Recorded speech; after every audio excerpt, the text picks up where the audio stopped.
তো hello friends, আমি Sandeep and আপনারা দেখছেন লার্নিং দুনিয়া 2.0 ইউটিউব চ্যানেল। তো ইতিমধ্যে কিন্তু রাজ্যে শিক্ষক নিয়োগ প্রক্রিয়া রিলেটেড একটা তুমুল ঝড় উঠতে চলেছে, এটা আপনারা সকলেই দেখতেই পেয়েছেন বা বিষয়টা সম্পর্কে ইতিমধ্যে আপনারা কিন্তু অবগত হয়েছেন।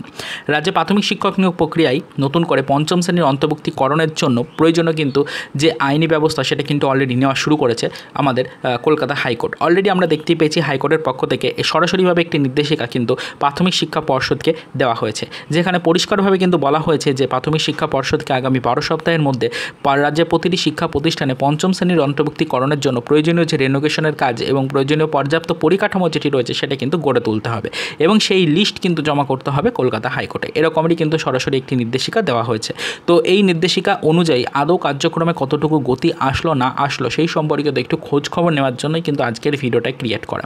দেখুন, আপনাদেরকে জানানোর চেষ্টা করি যে জেলা থেকে আমাদের ভিডিওটি দেখছেন সেই জেলার নামটা একটু কমেন্ট সেকশনে জানাবেন এবং তারই পাশাপাশি আপনার জেলার ডিপিএসসিতে আদৌ পর্ষদের কোনো নোটিফিকেশান এসছে কিনা, আদৌ পর্ষদ থেকে কোনো লিস্ট পাঠানো হয়েছে কিনা, পর্ষদ থেকে কোনো নোটিশ পাঠানো হয়েছে কিনা বা পর্ষদ থেকে কোনো নির্দেশিকা দেওয়া হয়েছে কিনা, সেই জেলার অন্তর্ভুক্ত প্রতিটি শিক্ষা প্রতিষ্ঠানে পঞ্চম শ্রেণীর অন্তর্ভুক্তিকরণের জন্য প্রয়োজনীয় পরিকাঠামো গড়ে তোলার জন্য সেটা কিন্তু একটু জানার চেষ্টা করতে হবে আপনাদেরকেই।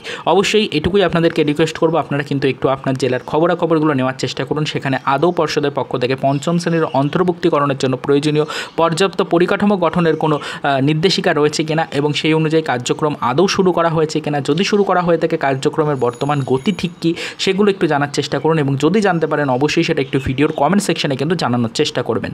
এতে করে কী হবে, প্রতিটা টেট পাস চাকরিপ্রার্থী এবং আগামী 2023-এর যারা টেট কোয়ালিফাই করতে চলেছেন তারাও কিন্তু বিষয়টা সম্পর্কে একটু অবগত থাকতে পারবে এবং আগামীতে প্রিপারেশান নিতে পারবে ইন্টারভিউয়ের জন্য। এবং অবশ্যই আপনাদের জন্য 2024-এ যে হিউজ পরিমাণে ভ্যাকান্সির নোটিফিকেশান আসার একটা সম্ভাবনা তৈরি হয়েছে সেটা আদৌ কতটা বাস্তবায়িত হতে পারে সেই সম্পর্কিত একটা ক্লিয়ারেন্স কিন্তু আপনারা সকলেই পেয়ে যাবেন। তো সেই কারণে আপনাদেরকে বলছি যে জেলা থেকে ভিডিওগুলো দেখছেন সেই জেলার নামটা একটু কমেন্টে জানাবেন, তারই পাশাপাশি অবশ্যই আপনার জেলার বর্তমান পরিস্থিতি কী সেটা একটু জানার চেষ্টা করবেন এবং সেটা অবশ্যই কিন্তু জানার পরে ভিডিওর কমেন্ট সেকশনে প্রতিটা চাকরিপ্রার্থীকে একটু জানানোর চেষ্টা করবেন। তো এটুকুই আজকের ভিডিওটির মাধ্যমে বলার ছিল, এর বেশি আর এই মুহূর্তে দাঁড়িয়ে সেরকম কিছু বলার নেই। অলরেডি কিন্তু শিক্ষক নিয়োগ প্রক্রিয়ায় ভ্যাকান্সি রিলেটেড একটা তুমুল ঝড় উঠতে চলেছে, সেটা আপনারা সকলেই বুঝতে পেরেছেন।